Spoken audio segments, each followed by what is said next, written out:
April 1945. Berlin lies in ruins. The Soviets are closing in with devastating force. Beneath the city, deep within the Führerbunker, Adolf Hitler prepares for his final days. Once the most feared man in the world, now imprisoned in an underground tomb. Paranoia, despair, and decay dominate the final hours of the Third Reich. The Führerbunker was not merely a shelter. It was the psychological grave of a crumbling dictatorship. Hidden beneath the Reich Chancellery in Berlin, it was built to withstand Allied bombardments. By April 1945, it had transformed into a tomb. Concrete walls enclosing not just people, but delusions of power, wrapped in darkness and fear. Dimly lit, perpetually damp, and saturated with the smell of mold, it was claustrophobic and oppressive. Each step echoed through narrow corridors, interrupted by the distant rumble of Soviet artillery above. Officers and aides moved like shadows, haunted by fatigue and dread. Hope had long fled the bunker. What remained was a shared silence, an unspoken recognition that the end was near. Inside his modest suite, Adolf Hitler spent his final days. The grandeur of past rallies and conquests was reduced to isolated rants, paranoia, and physical decay. The once dominant Führer had become a shell, commanding ghosts from a grave he had built himself. Suicide became a quiet preparation. Cyanide capsules were handed out discreetly. Some clung to absurd hopes of secret weapons or reinforcements. But most understood the truth. Berlin would fall, and with it, the regime. The Führerbunker was more than a hiding place.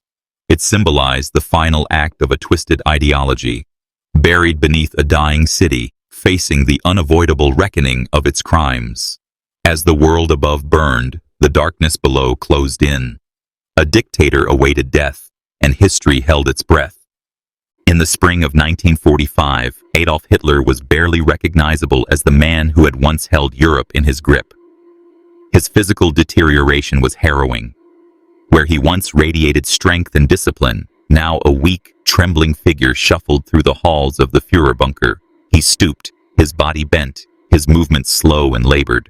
The once imposing leader now resembled a terminal patient. One of the most visible signs of his decline was the uncontrollable tremor in his left hand.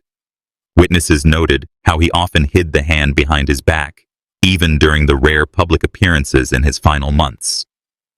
Doctors and historians have speculated that this tremor may have been caused by Parkinson's disease, though others suggest that his nervous system was severely damaged by years of amphetamine use prescribed by his personal physician, Dr. Theodor Morell.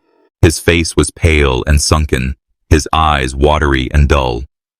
The fiery gaze that once captivated crowds was replaced by a vacant, defeated stare. His speech had become incoherent. He repeated himself, forgot words, and could barely articulate his thoughts. The Führer, once known for his rhetorical prowess, now spoke in mumbling sentences that echoed through the cold concrete walls of the bunker. His diet consisted of bland vegetarian meals, partly due to health issues and partly due to paranoia about being poisoned. He suffered from severe stomach problems and constant diarrhea. His teeth were in a dreadful state, rotted, blackened, painful. His breath reeked of decay, a stench even his closest aides struggled to ignore. Insomnia tormented him. What little sleep he got was often broken by nightmares of his downfall or disturbing visions from the front.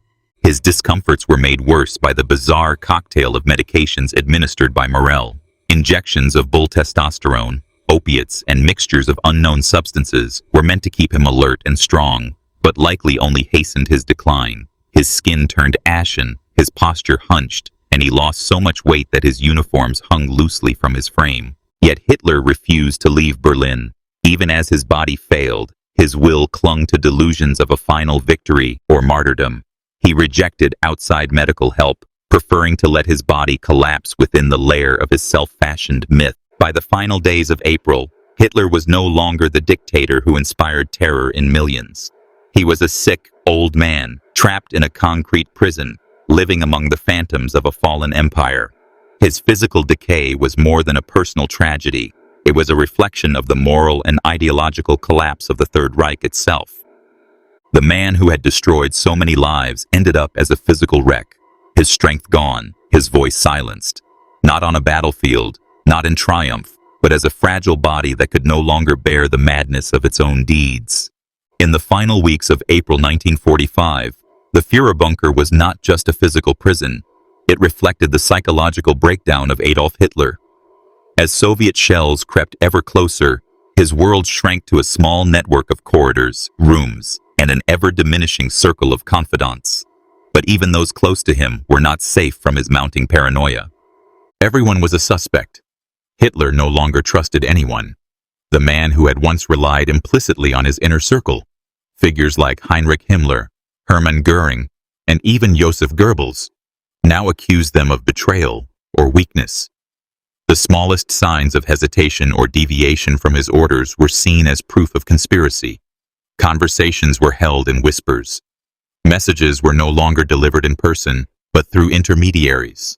Fear ruled, not only above ground, but deep below it. This extreme distrust was not only rooted in military defeats, but also in real events. On April 23rd, Hitler learned that Göring had sent a message from Bavaria requesting permission to assume leadership, as stipulated by law if the Führer became incapacitated. Hitler saw this as a coup and declared Göring a traitor. Shortly after, news came that Himmler had sought contact with the Allies through a Swedish intermediary to negotiate a possible ceasefire. For Hitler, this was the ultimate betrayal. The loyalty that had sustained his power was exposed as an illusion. The bunker became a nest of suspicion and accusations. Hitler issued orders for the arrest or execution of his perceived traitors, although the means to carry them out often lacked. Soldiers who surrendered or fled were deemed cowards. Generals who suggested tactical retreats were labeled defeatists. His belief that Germany could still win was no longer fueled by reality, but by ideology and self-deception.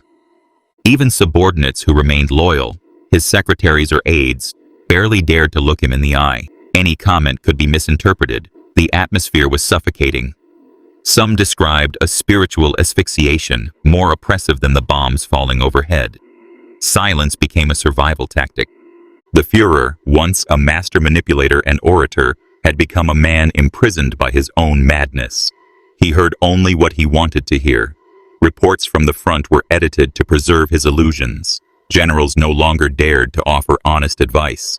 What remained was a parallel reality created deep within the bunker, where Hitler still believed victory was possible, if only everyone obeyed.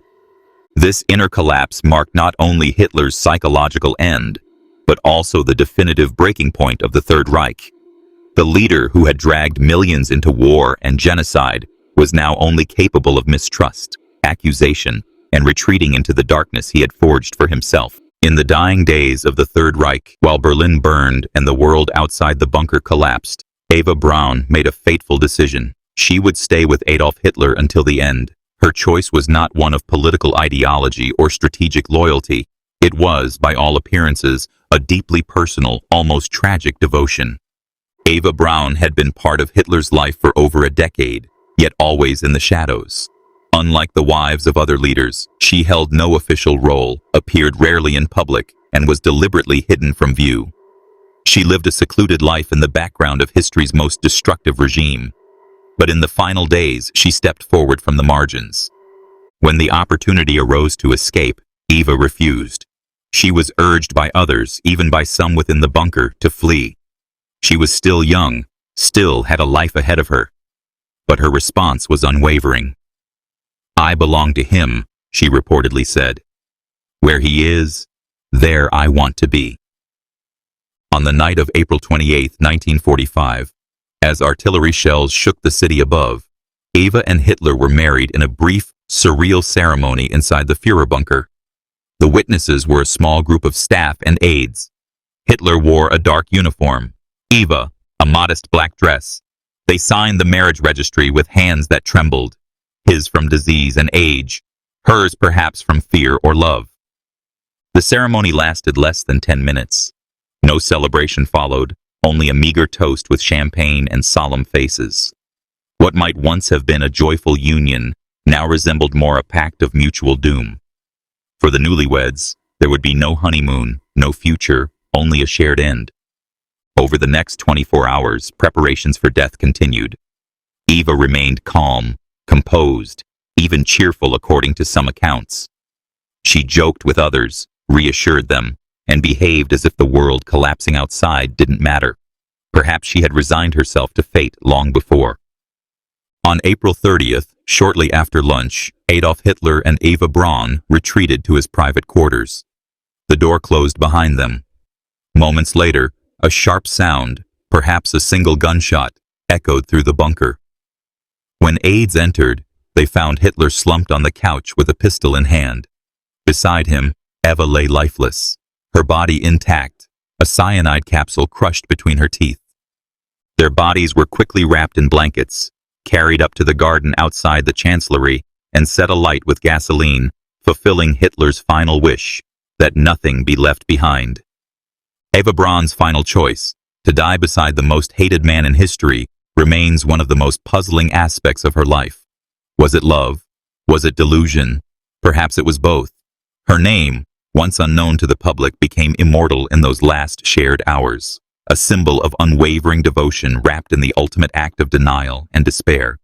By late April 1945, the situation in Berlin had become irreversibly dire. The Red Army was closing in from all directions. The German military structure was in collapse, and civilian casualties mounted by the hour. Inside the Führer bunker, Hitler's top generals gathered for what would be their final strategic meetings. Their faces were drawn with exhaustion and desperation.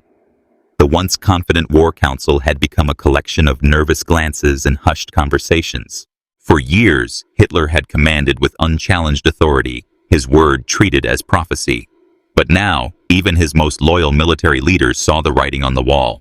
They begged him to face reality. They proposed strategic retreats, surrender, even evacuation. The war was lost. They knew it, and they said so.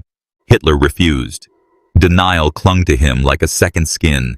He dismissed reports of Soviet advances as exaggerations, branded retreating generals as traitors, and fantasized about non-existent German counteroffensives. "The German people have failed me," he raged. "They are not worthy of me." His tirades grew more detached from reality with each passing day. As artillery thundered above, panic set in. Some officers deserted. Others began making secret arrangements to escape the city. Still, many remained, bound by oath or fear. The bunker was a fortress of delusion where Hitler continued to issue impossible orders to divisions that no longer existed. In that final War Council, the atmosphere was not one of strategy, but of impending doom. The Reich was collapsing, and no command could stop it.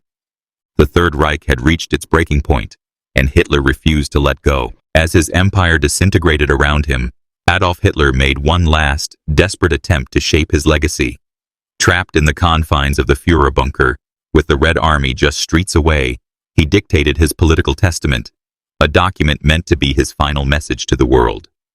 On April 29, 1945, in the early hours of the morning, Hitler summoned his remaining secretaries and close aides. He was gaunt and tremulous, but intensely focused. What emerged over the next few hours was not an apology, nor an admission of failure, but a defiant reaffirmation of his ideology. He blamed the Jews for the war, condemned his generals for betrayal, and framed himself as a misunderstood patriot who had fought for Germany's survival. The testament was split into two parts, a personal will and a political statement. In the personal section, Hitler outlined his desire to be cremated and ensured that none of his possessions would fall into the hands of the Soviet enemy. In the political segment, he named new leaders to succeed him, Admiral Karl Dönitz as president and Joseph Goebbels as chancellor. This move showed his intent to maintain the illusion of a functioning state, even as Berlin lay in ruins. Hitler's words were laced with bitterness. He spoke of betrayal, not just from his inner circle, but from the German people themselves. He declared that they had failed to live up to the greatness he had envisioned.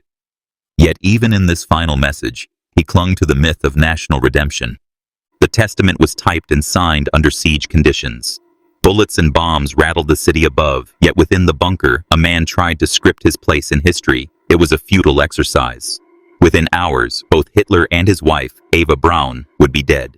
The carefully crafted document would be recovered by Soviet forces, used as evidence of his delusion rather than validation of his ideals. In the end, the testament revealed not a leader coming to terms with his crimes, but one still lost in self-deception. It was not a confession. It was a continuation of propaganda, composed as the walls closed in. This final act of written legacy was Hitler's attempt to control the narrative. But history would write its own verdict, and it would be merciless. April 30th, 1945. The sun barely pierced the smoky skies above Berlin, but deep underground in the Führer bunker, it was just another morning, or so it seemed.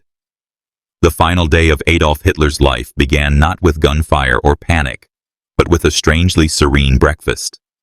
The menu was simple: bread, jam, and a pot of weak tea. Hitler, who had been a vegetarian for much of his adult life, consumed only modest meals in his last years. That morning, he sat at the small table in his private quarters with Eva Braun beside him.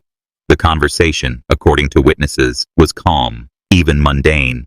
The couple spoke softly, avoiding any mention of the chaos above. Outside the bunker, Soviet artillery roared ever closer. Yet inside, the atmosphere was oddly still. It was as if those final moments had slipped beyond fear and entered a numb acceptance. Guards stood silently in the corridors, aides moved carefully, and everyone waited for what they knew was coming. What made this breakfast so chilling was the illusion of normalcy. Just hours before their deaths, Hitler and Eva clung to routine. No grand speeches, no final commands, just slices of bread and spoonfuls of jam. It was the calm before the fire. After the meal, Hitler bid farewell to his staff. He shook hands with his valet, his secretaries, his cook. He thanked them with surprising gentleness. Some wept. Others stood motionless, unsure how to respond. It was not the farewell of a leader, but the quiet departure of a man who had finally accepted the inevitable. In retrospect, the last breakfast was not just a meal. It was a ritual. Hitler's way of controlling the uncontrollable. By adhering to routine, he preserved the illusion of agency in a world collapsing around him. And then, calmly, he withdrew with Eva Braun into his room. The door closed behind them. Bread, jam, and poison. That was how the day began. The fire came soon after. April 30th, 1945. Just after 3:30 p.m., the silence in the Führer bunker was broken by a single gunshot. Adolf Hitler and Eva Braun were dead. Within minutes, Hitler's loyal aides carried out the final instructions he had left behind: destroy the bodies. The task fell to Heinz Linge, Hitler's valet, and Martin Bormann, his private secretary. With the help of others, they wrapped the bodies in blankets and carried them up a narrow staircase to the garden behind the Reich Chancellery. The courtyard, once a symbol of power, was now a battlefield cratered by shellfire and blanketed with debris. Soviet troops were only blocks away. There, in a shallow bomb crater near a half-destroyed concrete wall, the corpses were placed side by side. Hitler's final wish was clear.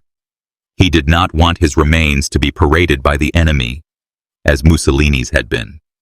He wanted to vanish into ashes, leaving nothing behind but smoke and speculation. Gallons of gasoline were poured over the bodies.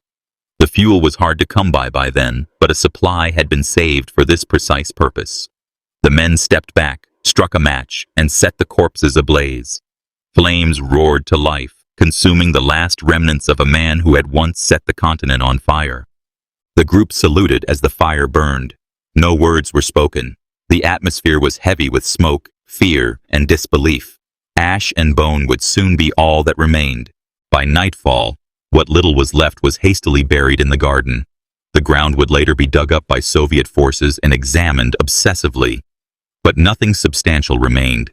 Hitler's final act had succeeded, not in escaping judgment, but in erasing the physical evidence of his downfall. Thus ended the corporeal existence of Adolf Hitler in flames and shadows.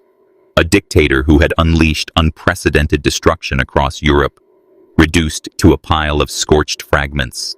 The fire he once wielded returned to claim him. His body vanished, but the scars he left on history could not be burned away. As the smoke of cremation still lingered above the Chancellery Garden, the atmosphere inside the Führer bunker devolved into utter chaos. The death of Adolf Hitler marked not only the end of his life, but the disintegration of the last remaining thread of order within the collapsing Nazi regime. Fear gripped the bunker's inhabitants. Some sought escape, others prepared to die. Those left behind knew their time was limited. The Soviet forces were closing in rapidly. Within hours, they would seize the government quarter. Every hallway in the bunker echoed with hurried footsteps, whispered plans, and quiet sobs. The once meticulously controlled command post had become a scene of despair. Joseph Goebbels, now chancellor by Hitler's decree, made no attempt to escape. Instead, he and his wife Magda poisoned their 6 children in the bunker before taking their own lives. Their bodies, like Hitler's, were burned in the garden above.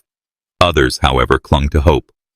A small group led by SS officer Wilhelm Mohnke attempted to break through Soviet lines in a desperate bid for freedom. Some succeeded in reaching the western sectors to surrender to American or British troops. Others were captured by Soviet soldiers, interrogated, and in many cases, never seen again. The bunker became a crime scene.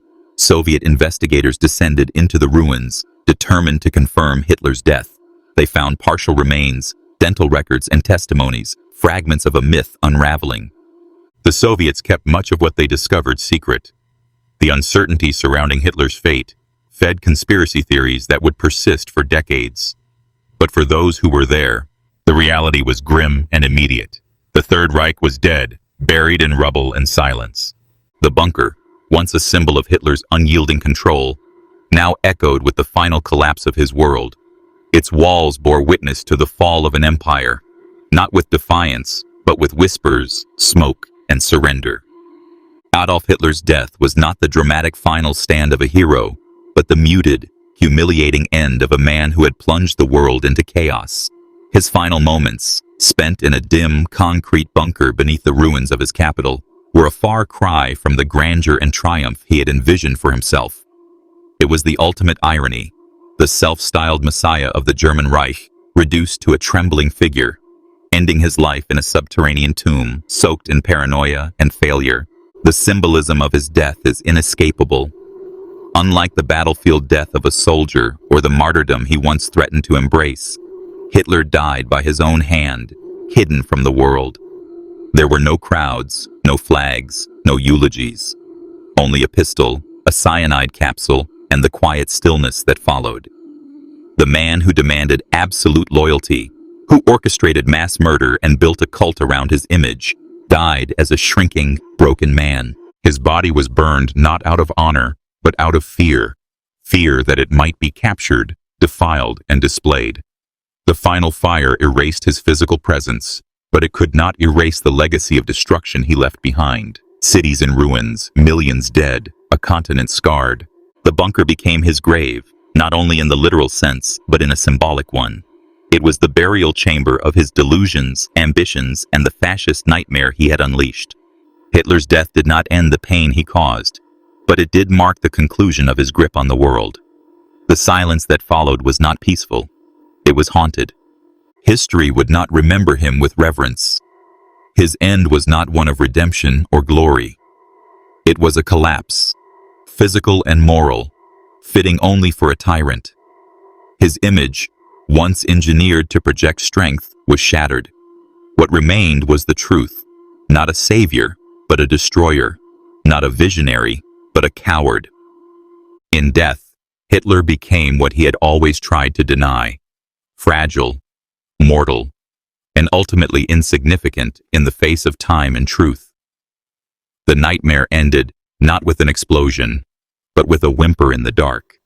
And for those who survived his reign, that silence was the beginning of healing. A prince, clad in iron and velvet, his throne built on fear. Vlad the Impaler ruled not with laws, but with blood. To his enemies, he was no man, but a nightmare. Impalements, pyres, massacres. His name was immortalized in terror. But behind the myth lies a betrayed boy, shaped by captivity. Not a vampire, not a legend. Something far more dangerous, a man with a purpose, and not a shred of mercy. He was born between 1428 and 1431, in the shadow of a throne and under the sword of fate. Vlad, son of Vlad Dracul, was no ordinary child. He was a scion of the Draculeshti, a dynasty locked in a bloody feud with their rivals, the Dinesht. His childhood was no fairy tale. It was preparation for war.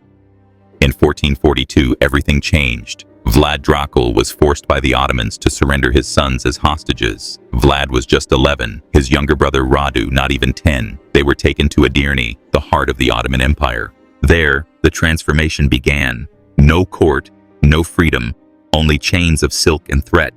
In the palaces of their enemies, they learned the language of their captors, fought with Turkish weapons, dined at hostile tables. It was a subtle kind of prison, not of walls, but of manipulation.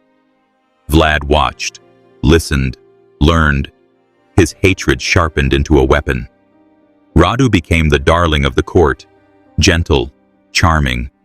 Vlad grew cold, calculating.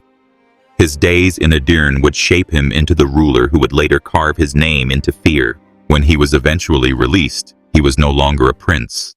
He was a survivor, forged in exile, baptized in humiliation. And he returned to Wallachia with one goal: vengeance on his betrayers, and the founding of a reign where treason would never go unpunished. He had once been a child in chains, but chains break.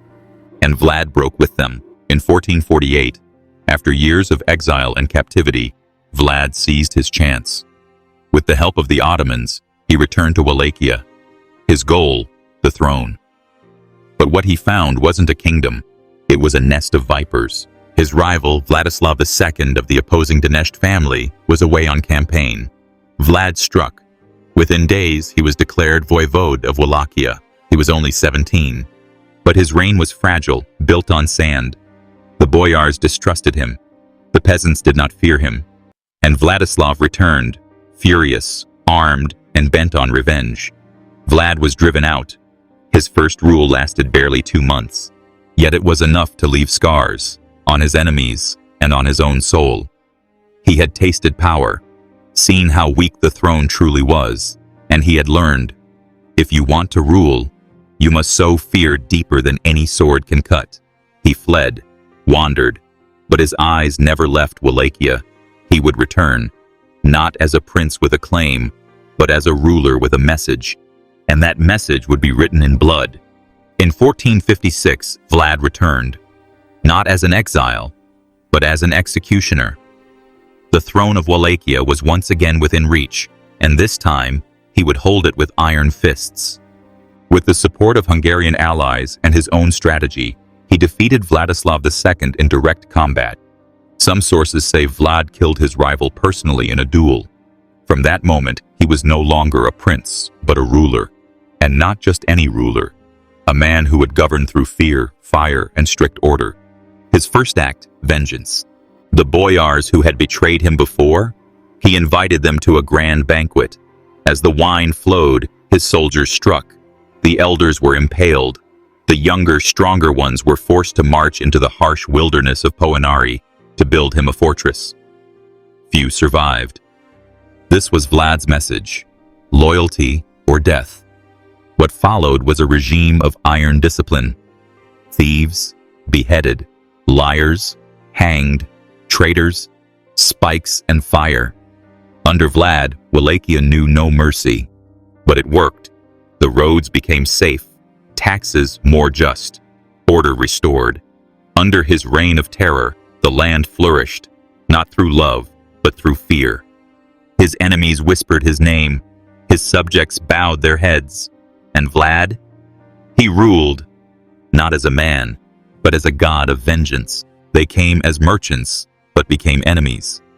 The Saxons of Transylvania, German settlers with gold in their pockets and loyalty to the Hungarian crown, soon fell out of favor with Vlad. What began as a conflict over tolls and taxes ended in blood. Vlad demanded that the Saxon cities follow his laws. They refused.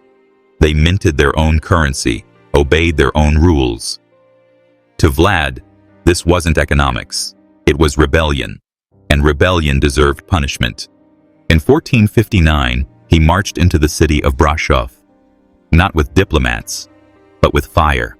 Houses were burned to the ground. Merchants were impaled. Those who resisted were executed, some by spike, others by sword, or boiled alive. Vlad wasn't limited to battlefield tactics. He was a master of terror. A notorious example? He invited Saxon leaders for peace negotiations, then had them arrested, tortured, and impaled. No diplomacy, only domination. But it was more than vengeance. Vlad understood. To rule, he needed more than victories. He needed a reputation. Fear was his fortress. Impalement, his signature. And it worked. Roads became safe. Laws were obeyed. And the Saxons, they learned that betrayal against Vlad the Impaler had only one end: a sharpened stake and a slow, agonizing death. In 1462, the unthinkable approached. A massive Ottoman army, 60,000 strong, advanced toward Wallachia. At its head stood Sultan Mehmed II, the man who had conquered Constantinople. Opposing him stood Vlad, with at most 20,000 men. The odds? Grim. But Vlad didn't fight with numbers. He fought with fear. In June, he made his master move, a night attack on the Ottoman camp near Targovishte. Under cover of darkness, his men crept past guards, set tents ablaze, killed sleeping soldiers, and sowed panic in the heart of the mightiest army of its time. But it wasn't enough to stop Mehmed, so Vlad did something even more horrifying.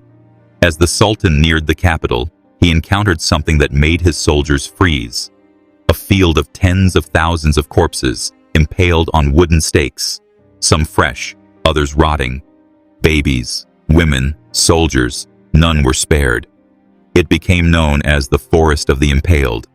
The message was clear. This was no kingdom ruled by a man, but by a demon in human form. Mehmed stared in horror. His troops fled. The invasion was called off, not by battle, but by dread. Vlad had not triumphed through combat. He had won inside his enemy's mind. His weapons? Night, fire, and the unbearable stench of death. And thus, his terror became a shield, his name, a weapon of war. Vlad the Impaler had done the impossible, made the Ottoman Empire flinch. After his victory over the Ottomans, Vlad seemed untouchable. But not every enemy carried a sword. In the shadows lurked older forces, rival nobles, traitors, and the King of Hungary, Matthias Corvinus, his former ally. In the autumn of 1462, weary from war, Vlad sought support from Corvinus in Transylvania, but instead of aid, he found chains. Based on forged letters accusing Vlad of conspiring with the Ottomans, he was arrested and imprisoned in a Hungarian fortress. It was a masterstroke of political manipulation. Corvinus wanted no war with the Sultan, so he sacrificed Vlad. The man who had defended a nation was now branded a traitor. His imprisonment lasted over 10 years. 10 years of silence, of being forgotten. But Vlad did not give in. In captivity, he regained influence. His name remained feared, his legend immortal. Meanwhile, Wallachia descended into chaos. Without Vlad, new conflicts erupted. Rivals vied for power, and the Ottomans pressed forward once more. By 1475, Hungary needed him again. Corvinus relented. Vlad was released, not out of mercy, but necessity. The prince in chains was back, and he had not forgotten who had betrayed him. His imprisonment was not an end, it was an intermission. And Vlad, he was more patient than his enemies realized, because revenge, he believed, is a dish best served on a stake. In 1476, Vlad reclaimed the throne of Wallachia, not with a grand procession, but with iron resolve. His third reign began as the others had ended, with blood. Traitors were punished, laws reimposed with brutal precision. Vlad ruled as he always had, with fear as his foundation. But his enemies had not slept. The Ottomans, furious at his return, quickly dispatched an army. At the same time, internal rivals plotted once more to dethrone him. Vlad held the crown, but not the time. His Hungarian allies were slow, his people weary of war, yet he refused to yield. In December 1476, his final battle took place, an ambush near Bucharest. Vlad fought as always, fiercely, without hesitation. But he was surrounded. Some sources claim he died by an enemy's blade. Others whisper he was accidentally killed by his own men, lost in the chaos of war. His head was severed, embalmed, and sent to the Sultan in Constantinople as a trophy. His body was never conclusively found, and so ended Vlad the Impaler. Not on a throne, not in glory, but on the battlefield. His face a prize for his enemies, his name an echo that would endure for centuries. His reign was short, his methods cruel, but his legacy unforgettable, for he ruled not only with steel, he ruled with fear. And fear does not die with the body. Vlad the Impaler died as he lived, violently. But his death did not bury his legend. Instead, it gave it roots. In Wallachia, he was remembered as a ruler who brought order through terror. For his enemies, he was a monster in human form. But history had other plans. Centuries later, his story crossed borders. In 1897, Bram Stoker published Dracula, a novel about a Transylvanian count who drank blood and defied death. Though the connection was loose, the name Dracula came straight from Vlad's lineage. The son of the dragon became the prince of the undead. But the myth hides the man. Vlad was no vampire. He drank no blood. What he wielded was fear, calculated, ruthless fear. His impaled enemies were not horror fiction, but real bodies, stacked by the thousands. His wars were not romantic tales, but brutal campaigns soaked in fire and flesh. And yet, even today, his image straddles the line between hero and horror. In Romania, he is a national icon, a defender against foreign invaders, a prince who dared to confront the Ottomans. His portrait hangs in museums. His name adorns streets. Some call him a patriot, others call him the devil. What remains is the paradox. Vlad the Impaler ruled with cruelty, yet left a mark that outlived kingdoms. His reign was short, his throne often stolen, but his legend was eternal. Not because he drank blood, but because he made the world bleed. And in that shadow of iron and myth, his legacy lives on, half history, half nightmare. A man turned into a monster, and then into something far worse. General Custer stands atop a hill, hat raised, smiling at what he believes is certain victory. Hurrah, boys, we've got them. But he doesn't know he's looking down on the largest Native American camp ever assembled. Within an hour, all his men will be dead, and his name forever tied not to glory, but to disaster. George Armstrong Custer was never meant to be ordinary. Born in 1839 in the small town of New Rumley, Ohio, he was the son of a blacksmith and part-time farmer. Even as a child, George was driven by a hunger for greatness. He was loud, defiant, and bold, qualities that often got him into trouble, but also hinted at the man he would become. Custer believed, even as a boy, that destiny had something larger in store for him. In 1857, he entered the United States Military Academy at West Point.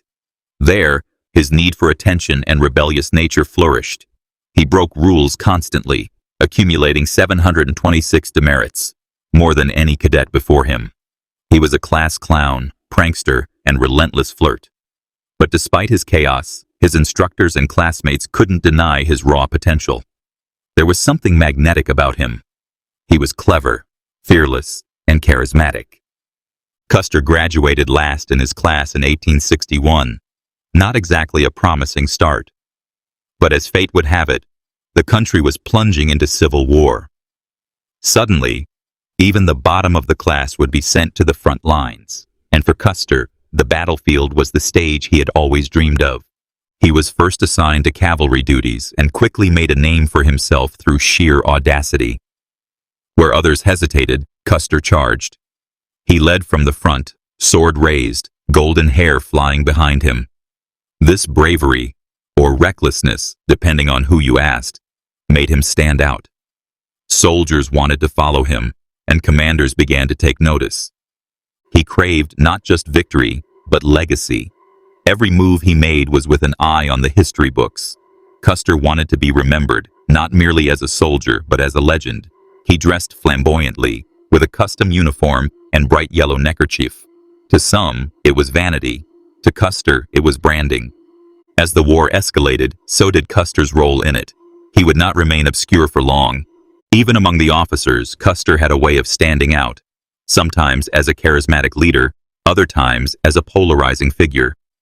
His methods were unorthodox, and he seemed more interested in dramatic charges than careful planning. But success often shielded him from criticism. His boldness paid off again, and each triumph fueled the myth of the fearless young general. Yet his rapid rise also earned him envy and resentment. There were whispers that Custer was more performer than commander, more lucky than brilliant. His enemies at court and in the army accused him of self-promotion, of caring more about headlines than strategies. But Custer brushed it all off. He believed that boldness was its own kind of genius, and caution was the refuge of the mediocre.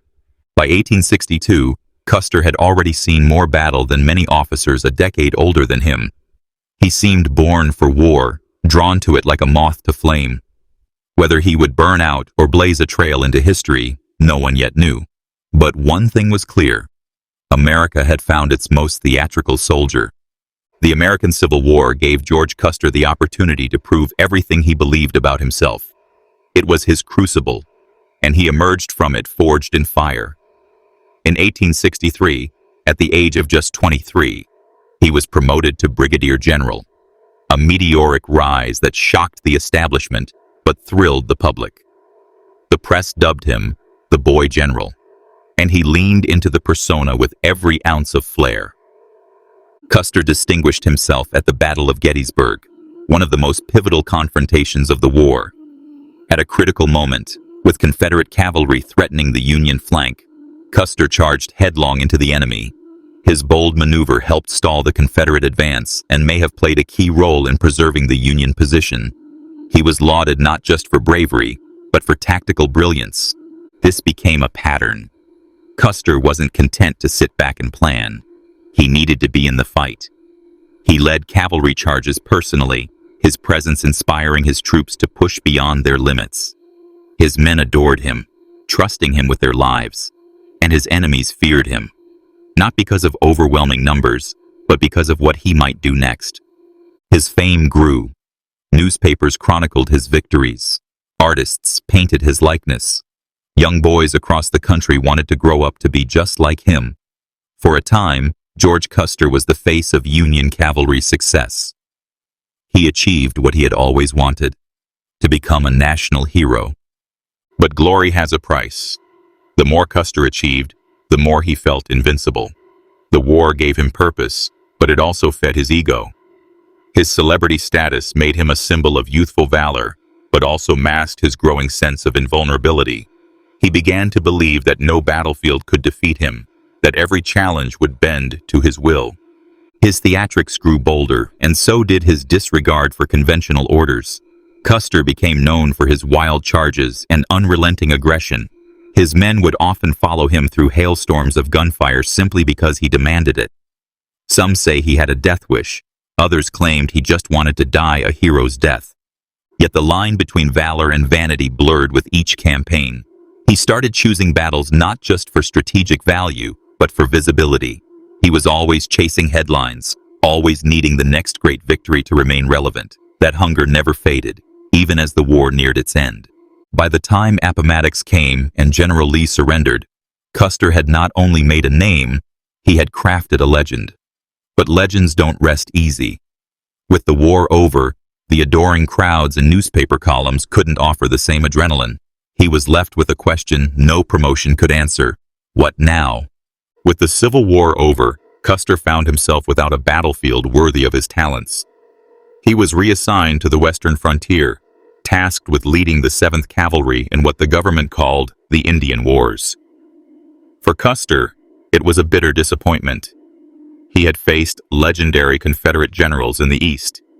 Now he was chasing bands of Native American warriors across endless plains. It felt beneath him. But ambition doesn't rest. Custer saw an opportunity to reclaim glory, even here. He approached his new mission with theatrical flair, determined to turn skirmishes into spectacles. Yet he quickly learned the West would not yield to him as easily as the South had. The terrain was harsh, the enemy elusive, and the cause far less noble. He wasn't liberating a nation. He was enforcing expansion. His early campaigns were brutal and controversial. In 1868, at the Battle of Washita, he attacked a Cheyenne village at dawn, killing over 100 people, many of them women and children. He called it a victory. Others called it a massacre. Worse, it turned potential allies into enemies and ignited cycles of revenge. But Custer didn't care. The headlines hailed him a hero once again, and that's all that mattered. Tensions grew not only with native tribes, but within his own ranks. His impulsiveness and thirst for fame caused friction with fellow officers. Men like Major Joel Elliott and Captain Frederick Benteen grew resentful of his recklessness. Still, Custer surrounded himself with loyalists, his brothers Tom and Boston, and brother-in-law James Calhoun. Together, they formed a tight inner circle, isolated from dissent.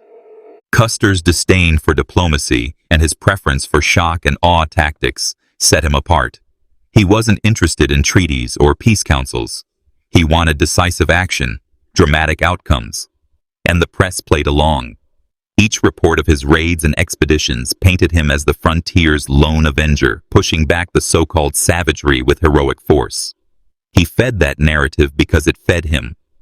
Behind closed doors, however, his command was unraveling. Discontent spread among his men, not just because of his ambition, but because of the unnecessary risks he often forced them to take. Marches extended in brutal winter cold, assaults with little planning, and dismissive attitudes toward logistics and safety turned admiration into unease. Some began to question if Custer truly led for country, or for his own myth. The Native American resistance, meanwhile, was uniting. Chiefs like Sitting Bull and Crazy Horse watched Custer's movements closely. They understood what he represented.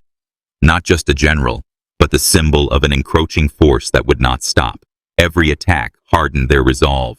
As the 1870s wore on, Custer's reputation became a paradox. To the east, he was still the daring hero. To those who served under him, he was a dangerously arrogant man, obsessed with glory at any cost. And that cost was coming due. The Fort Laramie Treaty of 1868 was supposed to be a turning point. It promised peace, land, and autonomy to the Lakota Sioux in exchange for staying within their designated reservation in the Black Hills. For the Sioux, it meant a fragile hope that their way of life could endure. For the United States, it was just another tactical pause in an unstoppable march westward. The Black Hills were sacred to the Lakota. Nestled in what is now South Dakota, they believed these lands were a gift from the Great Spirit, a place of ancestors and visions. The treaty was a compromise they never wanted but accepted under growing pressure. Chief Red Cloud had negotiated it, believing peace was preferable to endless bloodshed. But not all Sioux agreed. One man in particular, Sitting Bull, remained defiant. Sitting Bull saw through the illusion. He knew the white man's hunger could not be sated by ink on paper. The United States might promise peace, but its eyes glinted with gold, literally. In 1874, a military expedition led by none other than George Custer confirmed the presence of gold in the Black Hills. The news spread like wildfire. By 1875, thousands of prospectors swarmed into the region, trampling over treaty lines and Lakota territory. Washington responded with duplicity. Officially, the government claimed settlers were acting independently, beyond federal control. Unofficially, they encouraged the gold rush. When the Lakota protested, the U.S. government made one final offer: sell the Black Hills. Sitting Bull refused. "You are fools to make yourselves slaves to a piece of fat bacon, some hardtack, and a little sugar," he told the negotiators. The response from the U.S. was swift and brutal.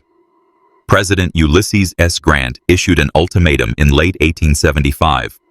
All native tribes not on reservations by January 31, 1876, would be considered hostile. It was a death sentence disguised as diplomacy. The order was delivered during winter, a time when travel was nearly impossible. Sitting Bull and many others saw it for what it was: a declaration of war. And so, the peace was broken, not by Lakota aggression, but by American greed. The treaty that once offered hope had become a symbol of betrayal. The Lakota were pushed into a corner, forced to fight for the very lands they had already been promised. The United States, blinded by gold and glory, was ready to crush anyone who stood in the way. George Custer and Sitting Bull could not have been more different. One was a golden-haired showman, hungry for recognition and etched into the imagination of Eastern newspapers. The other was a spiritual leader, grounded in tradition and revered among his people for wisdom and calm resolve. Their destinies were bound together, not by choice, but by the forces of empire, resistance, and fate. Custer lived for action. He thrived in noise, attention, and movement. He decorated himself in custom uniforms, posed for photographers, and welcomed reporters on his expeditions. To him, war was theater, and he was the star. Every campaign was a chance to craft his legend, to be remembered in songs and stories. His men both admired and feared his reckless bravery. He charged first, asked questions later. Sitting Bull, by contrast, was deliberate and deeply introspective. Born around 1831, he was Hunkpapa Lakota and grew up learning the ways of the hunt, the vision quest, and the spiritual path of his people. His name came from a moment of reflection during battle, when he calmly sat and watched arrows fly. It was a name that spoke to his soul, one of steadiness, not haste. He was more than a war chief. Sitting Bull was a holy man, a visionary who claimed to receive messages from the Great Spirit. These visions guided his people and earned him enormous respect. His leadership wasn't about charisma or theatrics, but about unshakable conviction. He believed the land was sacred, that it couldn't be sold or surrendered. His refusal to compromise made him a target, but also a symbol of defiance. The contrast between the two men reflected the larger conflict around them. Custer embodied the expansionist hunger of a young America, ambitious, restless, and unwilling to be denied. Sitting Bull stood for resistance, for the ancient rights of a people who had lived on the land long before America was conceived. They weren't just opponents, they were opposites in every sense. When their paths finally crossed, the tension was more than personal. It was historic. Custer, chasing one last heroic charge. Sitting Bull, seeking to protect his people from extinction. Both were convinced of the righteousness of their cause, and both would meet on the banks of the Little Bighorn. The winter of 1868 was brutal on the plains. For the native tribes, it meant vulnerability. For the U.S. Army, it meant opportunity. George Custer and the 7th Cavalry were dispatched to strike at hostile bands while they were weakened by the cold. Custer relished the assignment. It was his chance to restore his glory and deliver a headline-worthy victory. On November 27th, near the Washita River in Indian Territory, now Oklahoma, Custer's scouts located a Cheyenne village. It was led by Chief Black Kettle, a man known for seeking peace with the United States. But Custer was not interested in peace. At dawn, he led a surprise attack. His men charged through the village, sabers drawn and rifles blazing. Chaos erupted. Over 100 Cheyenne were killed. Most were not warriors. Women, children, and elders fell under the gunfire. Chief Black Kettle and his wife were among the dead. Custer called it a successful engagement. The press agreed. Washington hailed him a hero. But the truth told a different story. It was not a battle. It was a massacre. Worse, Major Joel Elliott, one of Custer's officers, had chased fleeing Cheyenne into the wilderness and never returned. Custer, fearing counterattack, chose to withdraw rather than wait. Weeks later, Elliott's body and those of his 20 men were found mutilated. Many in the cavalry blamed Custer for abandoning them. The consequences were long-lasting. Native resentment deepened. The attack shattered any remaining trust. Tribes that had once sought compromise turned to vengeance. The massacre at Washita became a rallying cry. Among those who took it personally was a young Lakota warrior named Crazy Horse. And Bloody Knife, Custer's future scout, never forgave the Cheyenne for what happened to Elliott. Custer's defenders argued he acted prudently, that staying would have risked even more lives. But his critics saw cowardice wrapped in vanity. For many, it marked the first crack in the Golden Boy's reputation, a moment when his hunger for fame outweighed his responsibility as a commander. The seeds of doubt began to sprout within his own ranks. Publicly, Custer continued to ride high on the wave of success. But privately, tensions simmered. Captain Frederick Benteen, in particular, became increasingly vocal in his criticism. His contempt for Custer's impulsive decisions, especially in moments like Washita, would echo years later at Little Bighorn. The 7th Cavalry was beginning to fracture, torn between loyalty and disillusionment. For the tribes of the plains, Washita was a thunderclap. It erased any illusion of peace. Resistance became survival. Stories of the massacre were told and retold, passed from campfires to councils. Children grew up hearing of the treachery of the long-haired general who attacked while they slept. For Custer, the Washita raid burnished his fame. For the Plains tribes, it was a declaration of total war. The seeds of Little Bighorn were sown not in a grand campaign, but in the blood-soaked snow of a quiet village at dawn. By the early 1870s, George Custer had grown restless. The Indian Wars had dragged on longer than anyone expected, and the glory he had once enjoyed in the East was fading in the shadow of national expansion. He needed a new mission, something grand, something unforgettable. The Black Hills expedition of 1874 offered him exactly that. Officially, the U.S. government dispatched the 7th Cavalry to scout for a new fort location and to keep an eye on the Lakota. Unofficially, the mission's true purpose was clear: gold. Rumors of rich deposits in the Black Hills had circulated for years, and now Washington wanted proof. Custer, with his flair for spectacle and love of fame, was the perfect frontman. The expedition was massive and well-publicized. Custer brought photographers, journalists, and even a band to accompany his troops. The resulting reports were less like military dispatches and more like travelogues. Custer posed for photos, led extravagant hunting trips, and issued glowing descriptions of the land and its resources. It was less a campaign than a propaganda tour. When gold was indeed discovered, the response was immediate and overwhelming. Prospectors poured into the region by the thousands, despite the Fort Laramie Treaty explicitly prohibiting white settlement in the Black Hills. The U.S. government, rather than enforcing the treaty, turned a blind eye. The influx of miners was treated as an inevitability, not a violation. Sitting Bull and the Lakota watched in disbelief and growing anger. The sacred lands they had been promised were being overrun. Their protests were ignored. Their patience was tested. Once again, a piece of paper signed in good faith was shredded by the hunger for wealth. For Custer, the expedition was a triumph. The press adored him, politicians praised him, and his celebrity status soared. He had successfully blended exploration, exploitation, and ego into a single campaign. But beneath the celebration, tensions were boiling. Many within the military were uneasy about Custer's ambitions. His showmanship irritated other officers, and his willingness to use military missions for personal gain raised questions about his leadership. Yet none could deny that Custer had reignited public interest in the frontier and in himself. As more settlers flooded into the Black Hills, conflict became inevitable. Custer had lit the fuse. All it needed now was a spark. The United States government made one last attempt at diplomacy, but it came with a deadline and a threat. In the fall of 1875, emissaries were sent to the Lakota with a simple proposition: sell the Black Hills. The answer was a resounding no. The land was not for sale, and the Lakota would not be moved. President Ulysses S. Grant, under pressure from gold interests and settlers, responded not with negotiation, but with force. He issued a harsh ultimatum. All Sioux and Cheyenne must report to reservations by January 31, 1876. Any who did not comply would be considered hostile. It was winter.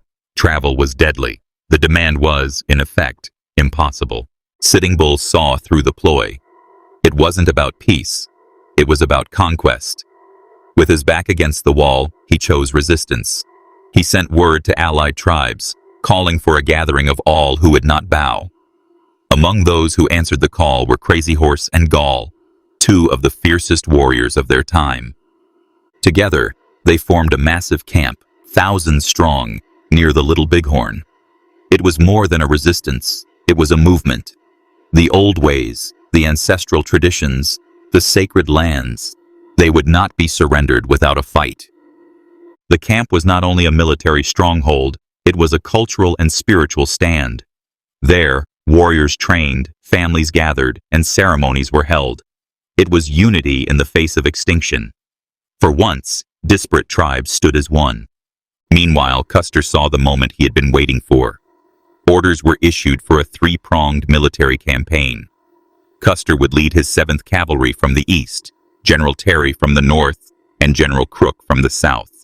The plan was to trap and crush the native forces. To Custer, this was destiny calling. He envisioned a swift victory, one that would restore his fading legend and perhaps launch a political career. He saw himself once more on the front page, hailed as the hero of the frontier. The stage was set, the roles were cast, and Custer was ready for his final performance. But the forces gathering against him were greater than he imagined. The Lakota, Cheyenne, and Arapaho were not scattered bands of raiders. They were united, determined, and ready. The warning had been given. The time for talk had ended. War was coming. In June 1876, as the campaign against the Lakota intensified, Custer made the decision that would seal his fate.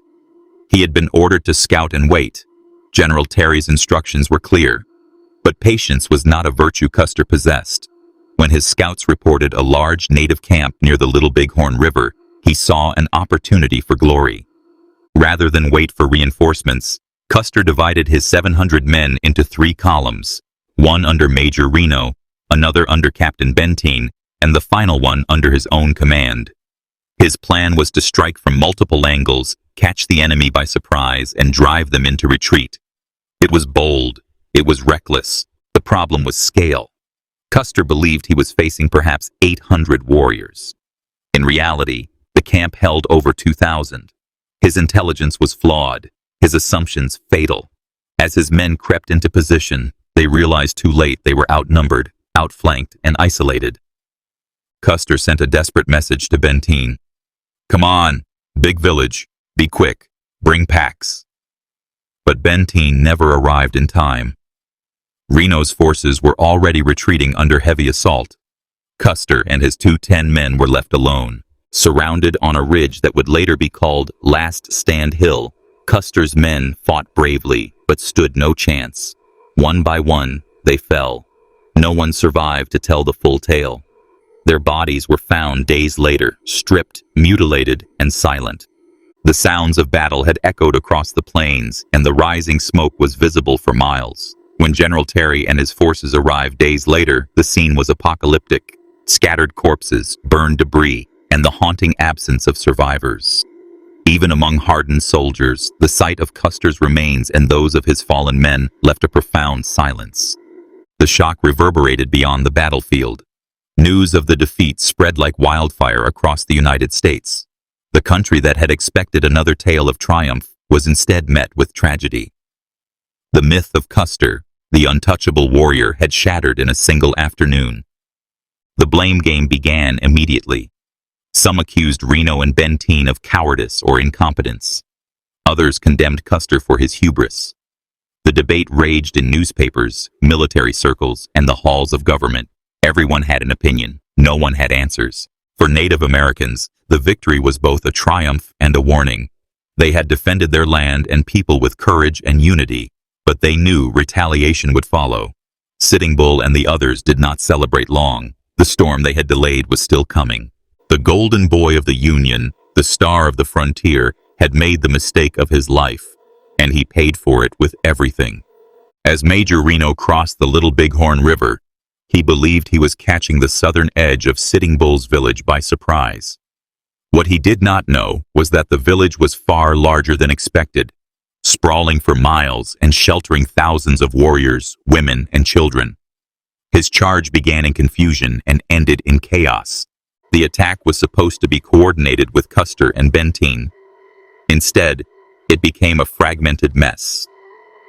Reno's men dismounted and formed a skirmish line, trading shots with Lakota and Cheyenne warriors, who quickly mobilized to repel the invaders. Then came the counterattack. Spearheaded by Crazy Horse in Gaul, the native warriors struck with terrifying force. They fought not just with weapons, but with fury born of betrayal and survival. Bloody Knife, Custer's Arikara scout, tried to calm Reno, but a bullet took his life mid-sentence. His blood and brains sprayed across Reno's face, shattering the major's already fragile resolve. Panic spread. Reno called for a retreat, one so disorderly it barely qualified as one. Soldiers dropped weapons, abandoned horses, and scrambled across the river under a hail of arrows and bullets. The retreat turned into a rout. Reno and a few surviving men scrambled up a bluff, bloodied and broken. Benteen, whose column had been delayed, arrived in time to witness the wreckage. He and Reno regrouped atop what became known as Reno Hill. There they entrenched themselves, surrounded, outnumbered, and uncertain of Custer's fate. Gunfire could be heard from the north, the sound of Custer's final stand, but no help could be sent. For nearly 2 days, Reno and Benteen's men held their position, repelling repeated assaults. Ammunition dwindled, water was scarce, and morale was collapsing. Only the approach of General Terry's column on the evening of June 26th forced the native forces to withdraw. It was then that the full scale of the disaster became apparent. Scouts rode north and returned with grim news. Custer and over 200 of his men were dead. The ridge where they fell was strewn with bodies, many stripped and mutilated in accordance with battle customs. Some were barely recognizable. The most haunting discovery was Custer himself. 2 bullets, one to the chest, one to the head. Some believed he had been killed in battle. Others whispered he had taken his own life rather than be captured. No one knew for sure. The Battle of the Little Bighorn was over, but the shock was only beginning. The news of the defeat at Little Bighorn hit the United States like a thunderclap. On July 4, 1876, Americans had celebrated their centennial with parades and pageantry. Just 2 days later, they were grappling with the worst military disaster in decades. George Armstrong Custer, once the golden boy of the Republic, was dead. Public reaction was a volatile mix of grief, outrage, and disbelief. How could one of the country's most decorated war heroes fall to a group of savages in the wilderness? The answer, though complex, was buried under myth, ego, and strategic failure. Blame spread fast. Major Reno and Captain Benteen came under immediate scrutiny. Some accused them of cowardice for failing to support Custer in time. Others turned their ire on Custer himself, whose reckless disobedience of orders and refusal to wait for reinforcements had doomed the 7th Cavalry. The press had a field day. Some papers mourned a fallen hero. Others roasted Custer as arrogant and self-destructive. In the East, his death was romanticized, painted as a noble last stand. In the West, among the soldiers who had survived and the tribes who had fought, the view was far more grounded. For Native Americans, the battle was both victory and tragedy. It was proof they could win, but also a sign that worse would follow. And it did. The U.S. government responded with overwhelming force. The war intensified. Sitting Bull fled to Canada. Crazy Horse surrendered a year later and was killed in captivity. Custer became legend, but the truth was more human and more haunting. He was a man who believed he was invincible, who chased legacy over strategy, and who underestimated the will of those he sought to conquer. His final act was not one of triumph, but of hubris, and it cost not only him, but hundreds of others, their lives. The fallout from Little Bighorn reshaped federal Indian policy. The sympathy and moral outrage briefly felt for the tribes evaporated. Now, the government had a rallying cry: vengeance. Military expeditions increased in size and frequency. Reservations were tightened. Native autonomy, already in decline, was brutally suppressed. Meanwhile, Custer's widow, Elizabeth Bacon Custer, began her lifelong mission of restoring and preserving his legacy. Through books, speeches, and interviews, she transformed the narrative, recasting Custer as a martyred hero, tragically betrayed. Her campaign succeeded. For decades, school children were taught of Custer's noble sacrifice, not his fatal miscalculations. In time, monuments were raised, books were written, paintings were commissioned. But the ground at Little Bighorn remembers more than just a battle. It remembers a nation's broken promises, a people's desperate stand, and the day when glory turned to ash.